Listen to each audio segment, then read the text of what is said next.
this is a preview of all of the different strands or different strands of organization theory that exist. So organization theory is a subset of management science that studies organizations. Why do organizations look the way they look? Perspectives and understanding how they're supposed to work, how they work. So Gareth Morgan wrote a book called Images of Organizations that summarizes those different perspectives in different metaphors. And again, this is really a crash course in this because we could have a whole class quarter devoted to just that. But I have like about 10 minutes. So how do I do a quarter in 10 minutes? I'm going to do my best. So the idea is that you have different metaphors that you can use to understand organizations. So metaphors are kind of a lens. You guys know what metaphors are? A metaphor is a comparison that you use, and that comparison allows you to understand a complex phenomenon better. But the comparison is never absolutely correct. It reveals certain aspects of that phenomenon and obscures others. So having different metaphors allows you to have a better view of the phenomenon. So the metaphors that Gareth Morgan has formulated for organizations is you can think of organizations as machines, you can think of them as organisms, you can think of them as brains, you can think of them as flux and transformation, you can think of them as cultures, as political systems, as psychic prisons, and as instruments of domination. So what are those different perspectives? Machines, that was very well illustrated in the Fordism documentary we watched and Frederick Taylor's view. So in the 20s, there was the birth of organization theory was based on the work of efficiency experts like Frederick Taylor, but also other authors like Max Weber, a sociologist who studied the Prussian government as the most efficient form of government organization. You had Henri Fayol, a French mining executive who rationalized the organization of a mine. In a way, let's keep. You had Adam Smith, the founder of economics, who studied manufacturers and division of labor.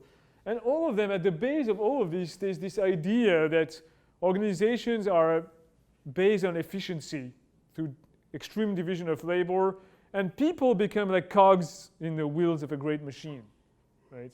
So the whole metaphor is treat people like robots. You want workers to be robots, essentially, to be hands. You don't want them to think. You want them to do exactly what you tell them to do. You want to train them to do the job in a particular way and not deviate from that. And that's kind of like, that's how you achieve efficiency. As you can feel, being treated like a robot, being told to do things exactly a particular way is not exactly pleasant. It's not exactly humanizing, it's dehumanizing. But that's kind of like the metaphor. So, and sometimes we feel that, if you work in a job that requires you to do things very precisely in a very specific order with no deviation, you're going to feel tired and alienated and not very happy, right? But that's the metaphor. And as you see the logic of that, the progression from Ford, you go from artisans at Vulcan to more and more specialized work where you get to this enormous factory in the 30s, right? It's the biggest factory ever in the world with 18,000 workers with a huge division of labor. And one of the workers says, like the first time you enter this, you're completely lost. You don't know where you're going to work. It's kind of like enormous bureaucratic machine where you're kind of lost. And once you find your place, you're just going to stay there. Organisms, that metaphor is based on the work of two authors called Hannan and Freeman, who look at, instead of one organization, they look at an ecology of organization. So a market, a given market, a niche. And they borrow from the study of biology, from biology. The idea is that they view capitalism, capitalism is often compared to evolutionary theory. There's sort of an evolutionary theory aspect to capitalism. The organizations are like species that are competing in a particular niche, in a particular environment against other organizations. And you have survival of the fittest. The best organizations survive, the other ones go bankrupt. That's kind of the idea of capitalism, right? And there's constant innovation. Through competition comes innovation. So imagine like, a good way to imagine that is, imagine a small niche, like a cave, an underground cave with an underground river, right? What kind of species do you find there? You will find certain types of fish that exist that don't have eyes, bats, some insects.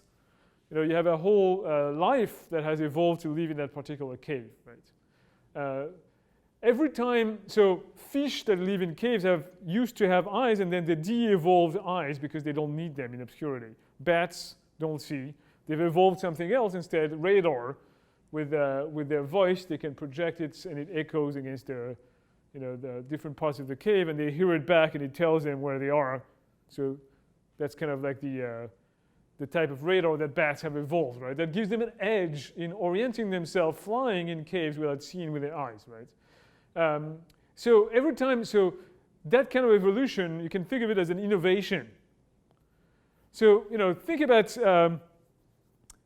If you think of organizations that way, you have the cell phone market that existed.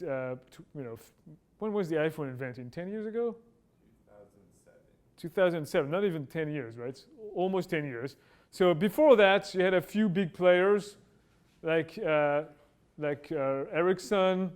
Like you remember those companies? Like those phone companies. The Research in Motion, which produced the BlackBerry, which was the most innovative, phone at the time. So you have all of these companies.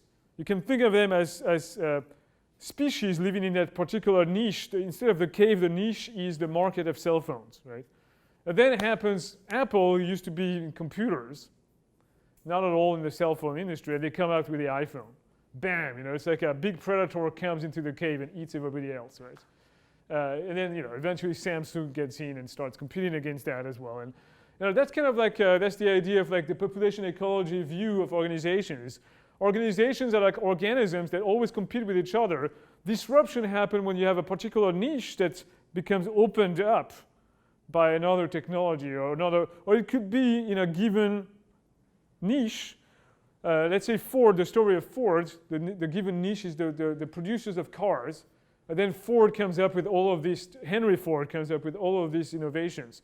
That's, first of all, say instead of small novelty item at a high price, I'm going to produce mass produce at a low price. Completely different strategy, right?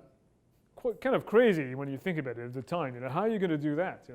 And then finds a way to make it happen. Completely disrupts the industry. All of the other probably car companies go out of business. Vulcan goes out of business. Then eventually, other people imitate that innovation. General Motors appears. Other car companies imitate Ford, and then they come up with their own imitations. And then eventually, years later, you have other international markets that opens. You have European car manufacturers, Japanese car manufacturers that come into the market. In particular, in the US, the Japanese car manufacturers have a new way of organizing themselves. Toyota in particular, the Toyota way, which makes cars that are of higher quality for the same low price than the American manufacturers because of their Toyota form of production. And that, that's eventually leads to decline in sales of American car manufacturers, and then they adopt the Toyota way, right? So, that's kind of like this view. Brains, that's kind of an interesting one. So we move into different territory.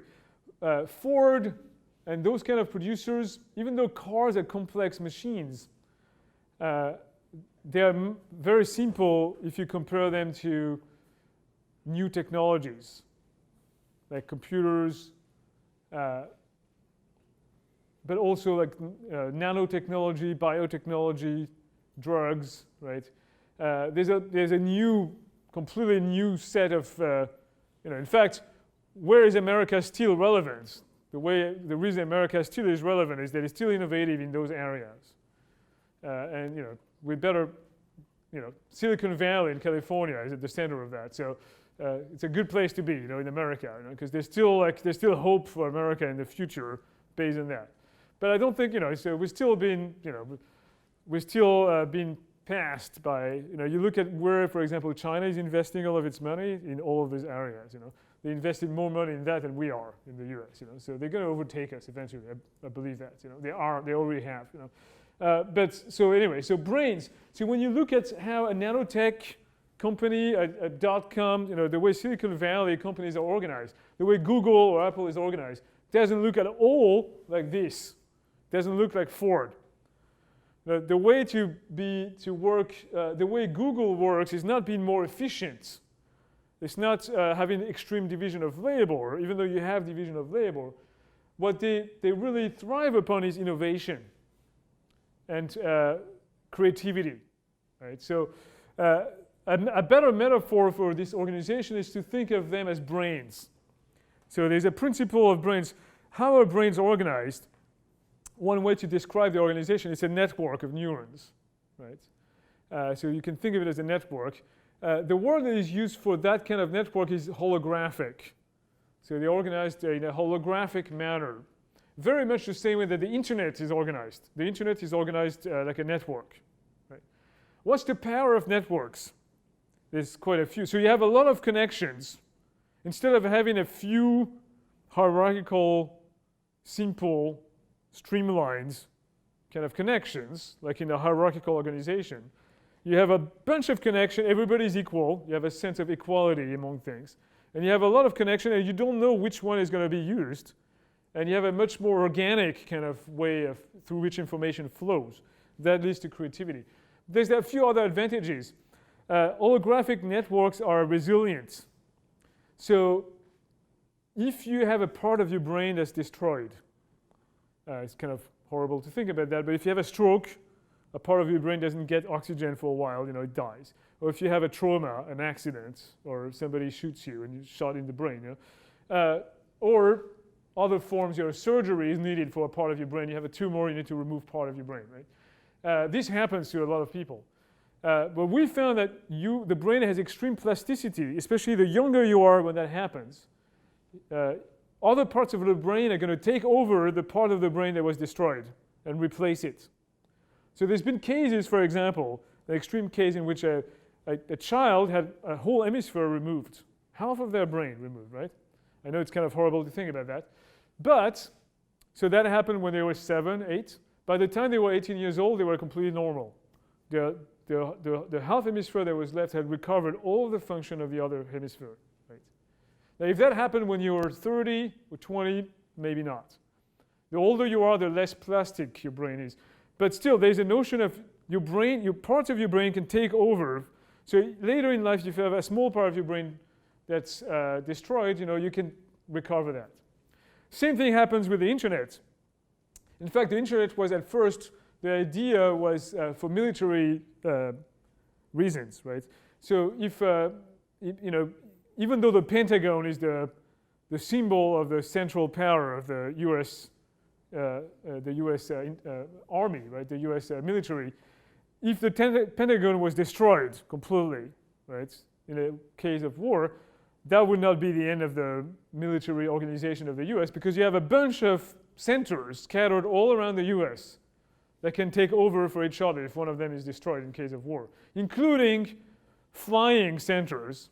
So Air Force One is one of them, right? In case of military attack, the president takes off in Air Force One, and you have Air Force Two and Air Force Three on standby, and you have a constellation of ships and submarines and military centers all over the US, so that even if half of the centers were destroyed, you still have a whole other half that can take over and reorganize themselves to continue fighting, right? So that's kind of holographic organization. If you destroy one part of the network, you haven't, in the old military tactic, you decapitate the head, take the king, kill the general, and you won the battle, right? Because the rest of the troops can't organize themselves. But in modern sort of warfare, the holographic principle being applied, you protect yourself by having other parts that can take over. That really goes against the principle of hierarchy. In fact, if you look at modern tactics of combat, today if American troops go on the ground, in the past you would have one commander give orders to the next in line, right? And if one of the sort of military leaders was killed in the chain of command, you had a huge disruption, right? So during Vietnam War, for example, some people were trained, so were promoted on the ground if their leader was killed to take over, right? Sometimes they were not really well trained to do that.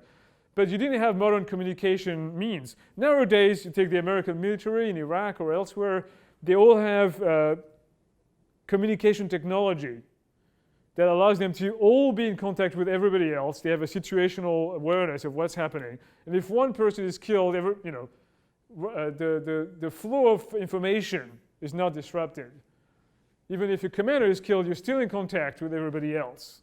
And you can take over. And everybody is empowered to act, to make decisions in the field without the commander telling them what to do. Right? So that's true in military, but at Google it's true too. At Apple it's true too. Right? If you work at Google, you have very little hierarchy. We had a little bit of talk about that when we talked about creativity. But if you want to have innovative organization, you don't want to wait for your hierarchical boss to tell you what to do. You want your engineers to all have ideas and start working on them and feel empowered to try new things and to organize their work with other people in the organization and have organic innovation happen that way, right? So innovative organizations look more like brains. They are less efficient, but they are more effective. There's a key difference between efficiency and effectiveness. So efficiency, you're trying to save money, trying to make things as cheap as possible. Effectiveness, you spend money in the hope of having innovation and making big bucks with the money you spend. Right? So it's a very different kind of logic. So Ford was really based on efficiency. Google is based on effectiveness. Right? And in fact, a lot of the dot-coms are based on that. A lot of research is based on that. As a society, I'm kind of a knowledge worker, being a researcher. The idea is that half of my job is to do research, and I'm paid without really a big specific. There's nobody breathing down my neck telling me, so what? Show me what you produced. When you're a professor, you have 6 years until you get tenure to prove that you've published papers. Right? During those 6 years, you could be going fishing, doing nothing, and be fired only 6 years later and say you didn't publish enough. Sorry, no tenure. That's what the tenure system, how it works like. The idea is that you can't force people to be creative. You have to give them a lot of room, hope, invest in them, let them play, right, and come up with interesting ideas. And some of them will come to fruition and others not. Right? So you accept that you waste some money in the name of innovation. That's kind of the view of organization as brains. By the way, I think we need both types of organizations. Sometimes you need efficiency, sometimes you need effectiveness. For different, let's go back to Apple, right? Apple devises its products in California and builds them in China, right? So the factory like Foxconn is a big producer of Apple devices in China. Foxconn is organized like this. The Apple headquarters is organized like this, right? The flux and transformation metaphor, it's kind of hard to summarize this one in a few minutes. It's based on complexity theory. You might have heard of it in the form of chaos theory. Chaos theory and weather forecast. How do we forecast the weather? The weather is a very complex system. In order to predict the weather now in California, you need to understand what's happening all over the Pacific Ocean, what's happening, weather systems over Mexico, and all of that is connected. What's happening in the Arctic, what's happening in the oceans, what's happening in the atmosphere, what's happening in mountains.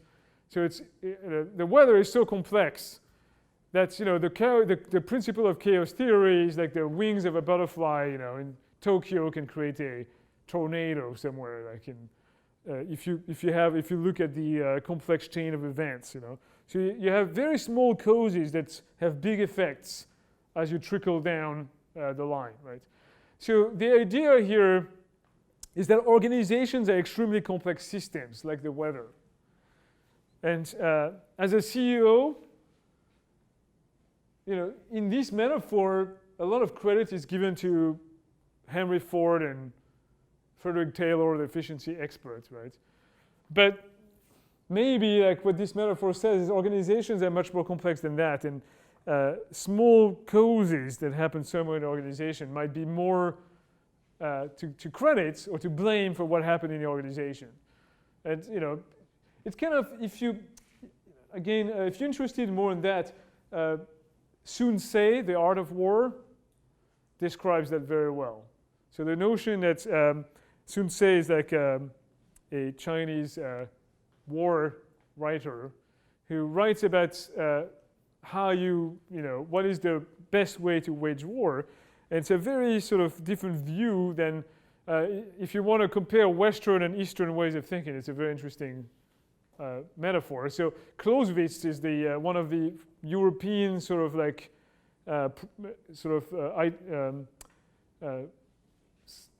specialist of war, who describes well the Western way of waging war, which is very comparable to chess. Chess as a game is a good game to understand war. How do you win war? You have to destroy the enemy and take the king, right?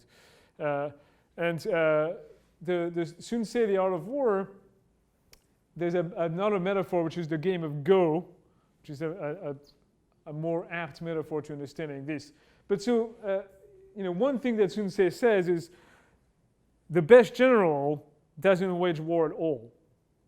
He stands on top of the mountain, understands exactly the terrain, calculates the equilibrium of forces, and at the limit, understands who's going to win. And if both generals are smart, they meet and they look at each other, and the one who knows is going to lose says, "I lose," and you have no loss of life. And the one who wins says, "I win," But another sort of principle is the idea that you have to understand the trickle in the top of the mountain that will become a torrent down the line, right? And surf that little path of water. And don't try to fight what you cannot fight. Don't come down and try to fight the torrent. Understand at the beginning of the mountain which torrent to follow. So kind of like that's the sort of metaphor here. As a CEO or as a person in an organization, understand the complex system and know which small factors to change, to fine-tune in order to affect the organization, as opposed to trying to take big drastic action.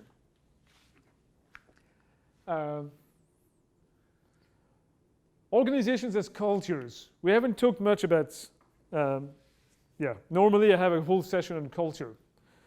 But compare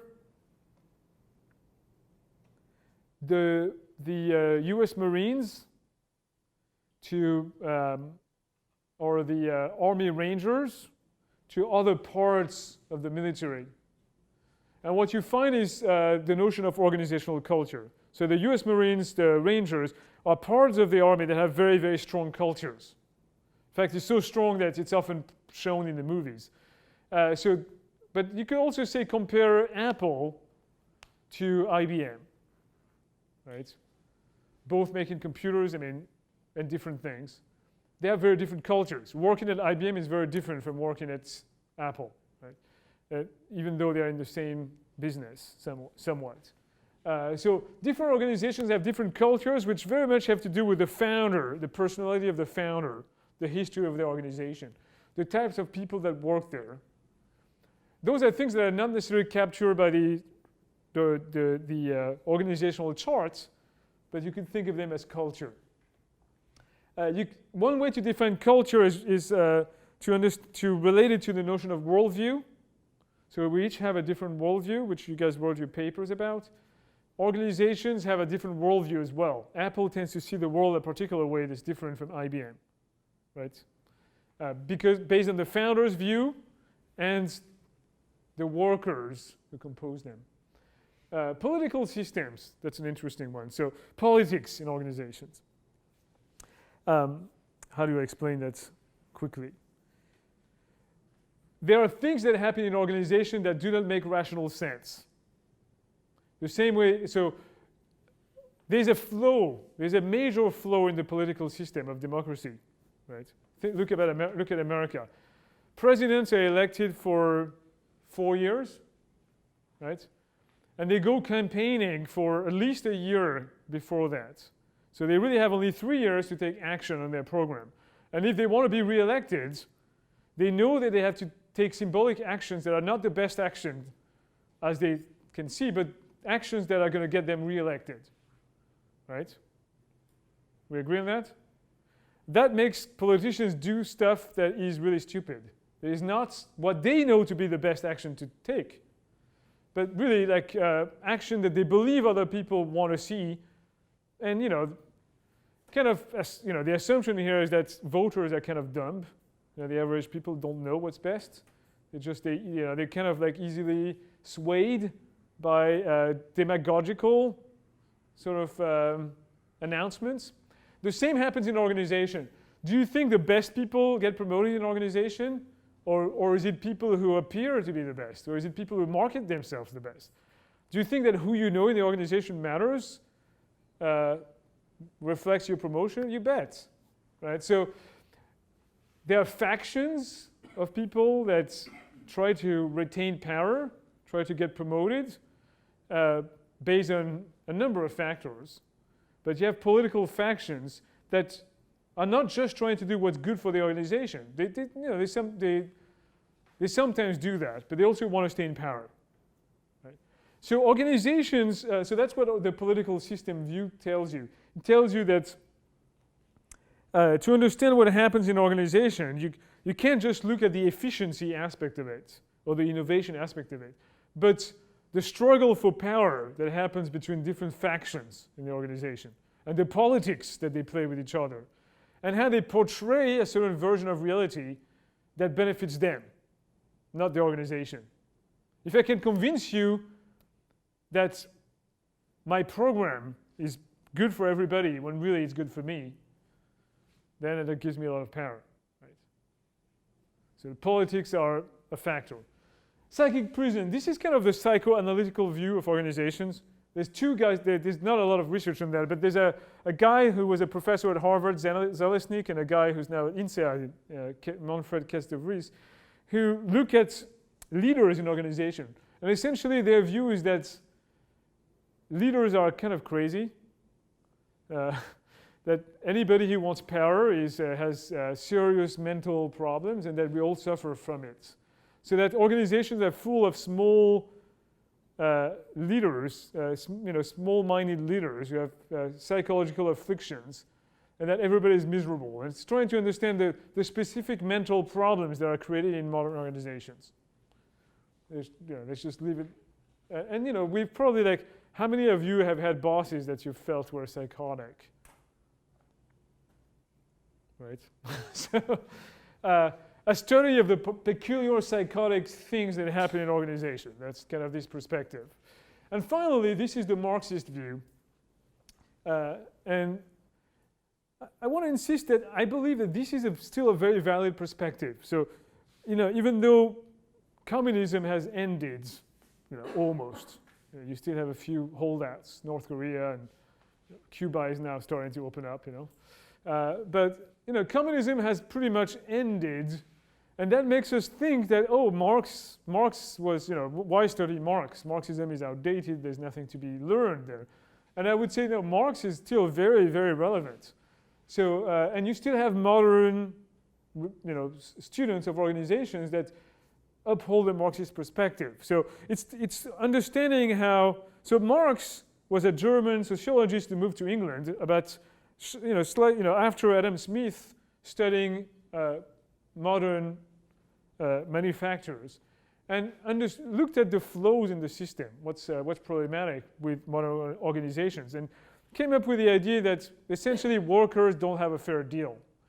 The capitalist equilibrium is not even. And certainly if you look at America today, it's very true. The richest are much richer and keep getting richer. The middle class is now even losing its power. The working class has lost its power a long time ago. And it's not sustainable, So, but the idea is that you have an alienation of the workers, exploitation, that organizations are a way for owners of the capital to maintain their power over the workers and to dominate them, essentially. And Marx proposes a few. It doesn't really offer a clear solution to that. Communist revolutions were an attempt to address that, but there's no clear solution, except the idea that workers should unite. Workers should have consciousness of their exploitation and understand how to fight back, how to demand a better share of the profit. Right? Some people have taken it to the only way this is going to happen is through revolution. That's sort of what happened in communist country. In the end, I would say, there was no real communist revolution, because what happened in all communist countries is a leader was taken down and replaced by another leader who had another dictator in the name of the people. But the people, democracy is kind of another way to think of giving power to the people, but democracy is not real power to the people either. So the whole story of humanity is always like sort of pretense of trying to give more power to the people. And as far as we know, capitalism right now is like one of the systems that seems to do that the best, but it's far from perfect. And Marx is still like very much relevant in articulating a criticism of capitalism and modern organizations. I certainly agree with a lot of his points.